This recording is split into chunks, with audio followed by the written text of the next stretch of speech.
আসসালামু আলাইকুম everyone, welcome back to my channel busy life and cooking.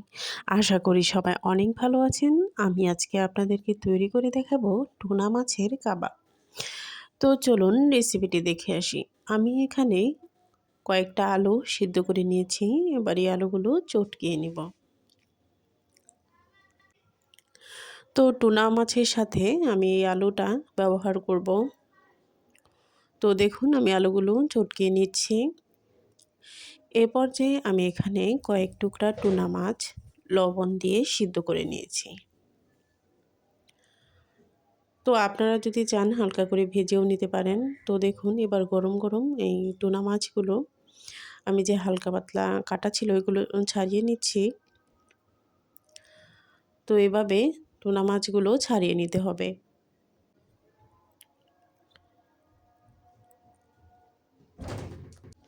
তো দেখুন আমার টুনা মাছগুলো ছাড়ানো হয়ে গিয়েছে। এ পর্যায়ে আমি যে আলুগুলো চটকিয়ে রেখেছিলাম ওই আলুতে মাছগুলো দিয়ে দিলাম। তো এবার আমি এখানে ব্যবহার করব কুচি করা পেঁয়াজ এবং কুচি করা কাঁচামরিচ। তো এ পর্যায়ে আমি দিয়ে দিব হাফ টেবিল চামচ রসুন বাটা, আদা বাটা এবং জিরা বাটা। তো এখানে আমি দিয়ে দিলাম পরিমাণ মতো লবণ। এবার দিয়ে দিব পরিমাণ মতো হলুদের গুঁড়ো, ধনিয়ার গুঁড়ো এবং মরিচের গুঁড়ো। তো এবার আমি এখানে ব্যবহার করছি ধনিয়া পাতা কুচি। আর এখানে আমি এবার দিয়ে দিলাম একটা ফেটানো ডিম। তো এবার সবগুলো উপকরণ আমি একসাথে খুব ভালোভাবে মিশিয়ে নেব।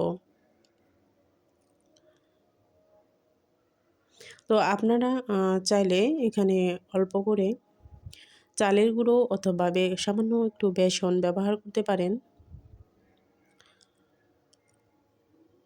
তো দেখুন আমি খুব ভালোভাবে সবগুলো উপকরণ একসাথে মিশিয়ে নিয়েছি। এবার আমি এখানে দিয়ে দিলাম সামান্য একটু সয়া সস, যাতে কোনো ধরনের কোনো ব্যাড স্মেল না থাকে। খাওয়ার সময় খেতে খুব ভালো লাগবে। এবার আমি কাবাবের মতো সাইজ করে নিলাম। তো দেখুন আমার কিন্তু অনেকগুলো পিস হয়েছিল। এবার আমি সবগুলো একসাথে ডুবো তেলে ভেজে নিচ্ছি। তো দেখুন আমার ভিডিও যদি আপনাদের কাছে ভালো লেগে থাকে অবশ্যই কমেন্টে জানাবেন, লাইক কমেন্ট এবং সাবস্ক্রাইব করতে একদমই ভুলবেন না। তো দেখুন আমি সবগুলো কাবাব কিন্তু ভেজে নিচ্ছি।